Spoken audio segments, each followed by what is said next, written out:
আমরা writ file করব against Calcutta police and IO and OC Narkeldanga PS. Writ file হবে এবং যত হায়ার কোর্টে যেতে হয় যাবে। আমাদের সিনিয়র লয়াররা এটা লড়বে। গতকালই আমরা একটা বড় জাজমেন্ট পেয়েছি, একটু পরে আমি এক্সান্ডেলে দেব, দেখবেন। 23-এর পঞ্চায়েত নির্বাচনে তমলুক সাংগঠনিক জেলা বিজেপির ভাইস প্রেসিডেন্ট আশিস মন্ডল, বিরোধী দলনেতা তমলুক পঞ্চায়েত সমিতি, এবং যুব মোর্চার সভাপতি পার্থ মান্না, তাদের এগেনস্টে অনেকগুলো ধারা। ভাইপো গেছিল পিজিতে, জানেন, একটা গুন্ডাকে দেখতে বলে এসেছিল, দেখে নেব। এবং ওই থানার আইসিকে দার্জিলিং ট্রান্সফার করে দেওয়া হয়েছিল, হাইকোর্ট থেকে প্রোটেকশন পেয়েছিল। 23 সাল পঞ্চায়েত ভোট, 1.5 বছর আগে সুপ্রিম কোর্টে গেছে মমতা ব্যানার্জি ওদের বেল ক্যান্সেল করার জন্য, যেহেতু ভাইপো বলে এসছে তার সম্মান। গতকাল সুপ্রিম কোর্ট তাদেরকে পার্মানেন্ট বেল দিয়ে দিয়েছে।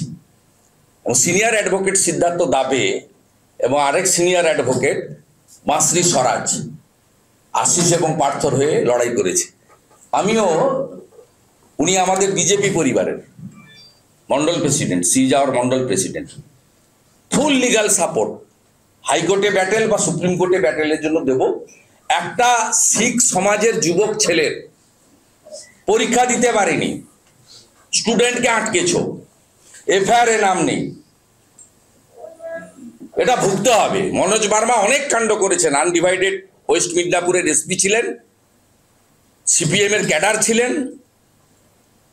যত আদিবাসী জনজাতি এবং মাহাতো পদবী যাদের ছিল, সোরেন, মান্ডি, মাঝি, সিং, টুডু, হাসদা, হেমব্রম জনজাতিদের এবং মাহাতো পদবী যাদের ছিল, তুলে নিয়ে এসে কলাইকুণ্ডাতে একটা আয়না ঘর তৈরি করেছিল,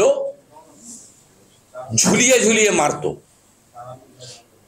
100-এর বেশি ছেলেকে ঝুলিয়ে ঝুলিয়ে মেরেছে, অন্তত 1000-এর বেশি লোককে ইউপিএ সেকশন দিয়ে জেলে আটকে রেখেছিল। This is Manoj Verma. একে আমরা ভালো করে চিনি।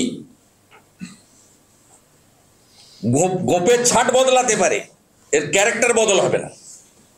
এ কি করে বদল করতে হয় আমরা জানি। এই সরকারটা আর 10 মাস আছে, আর মাত্র 10 মাস এই সরকার আছে। ডেজ আর নাম্বার। উড়িষ্যায় জয় জগন্নাথ হয়েছে, দিল্লিতেও হয়েছে, এরপরে এখানে হবে। আমাদের ভিডিও ভালো লাগলে লাইক এবং শেয়ার করুন। কমেন্ট সেকশনে গিয়ে জানান আপনাদের মতামত। আরও ভিডিও পেতে আমাদের চ্যানেল সাবস্ক্রাইব করুন এবং প্রতি মুহূর্তে খবরের আপডেট পেতে প্রেস করুন বেল আইকন।